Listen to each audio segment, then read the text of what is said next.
Hello guys, কেমন আছো সবাই? আশা করি ভালো আছো। তোমাদের ভালোবাসায় আমিও ভালো আছি। তো চলে এলাম লাঞ্চের টাইমে। আজ ইউজুয়াল আমার যেমন দেরিতে লাঞ্চ হয়, তোমাদের তো সবার আশা করি লাঞ্চ হয়ে গেছে, আর যাদের হয়নি তারা আমার সঙ্গে জয়েন করে যাও। আমি লাঞ্চে বসে পড়েছি। তো লাঞ্চটা চটপট করে শেয়ার করে দিই। আজকে লাঞ্চে একদম সিম্পল খাবার। ভাত হয়েছে গরম গরম, সেটাও খুব কম হয়েছে, মানে একবেলার মতো হয়েছে। রাতে রুটি হবে, রুটির সঙ্গে অন্য সবজি হবে বলে ভাত কম করেই করা হয়েছে। আর এখানে রয়েছে মুগ আর মটর ডাল মিশিয়ে নিরামিষ ডাল জিরে ফোড়ন দিয়ে, সাথে থাকবে গন্ধ লেবু। আর এখানে রয়েছে উচ্ছে আর কুমড়ো, মিষ্টি কুমড়ো ফুলের যে পোকাটা থাকে ওই পোকাটা দিয়ে পেঁয়াজ দিয়ে ভাজা, ভীষণ খেতে ভালো লাগে। আর এটা হচ্ছে কুমড়ো পোড়া, যেটা আমরা বেগুন পোড়া খাই, ঠিক সেমই এটাকে, কুমড়োটাকে পুড়িয়ে কাঁচা পেঁয়াজ ধনেপাতা কাঁচা লঙ্কা দিয়ে সর্ষের তেল দিয়ে মাখা হয়েছে।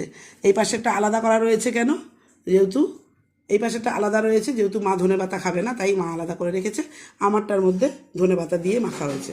তো এই হচ্ছে আজকের রান্না। আর আমার যেমন থাকে টক দই আর শশা, তো সেরকমই আছে রোজকার মতন। তো আজকে এই সিম্পল খাবার রয়েছে আমার। তো চট করে আরেকবার খাবারটা দেখিয়ে দিই তোমাদের। এখানে রয়েছে গরম গরম ভাত, আর এখানে রয়েছে মুগ মটর মিলিয়ে ডাল জিরে ফোড়ন দিয়ে, এখানে রয়েছে গন্ধলেবু শশা, এখানে রয়েছে কুমড়ো উচ্ছে ভাজা, আর এখানে কুমড়ো পোড়া, আর আমার টক দই। তো চলো, ভিডিওটা ভালো লাগে লাইক কমেন্ট শেয়ার করো। Bye, tata.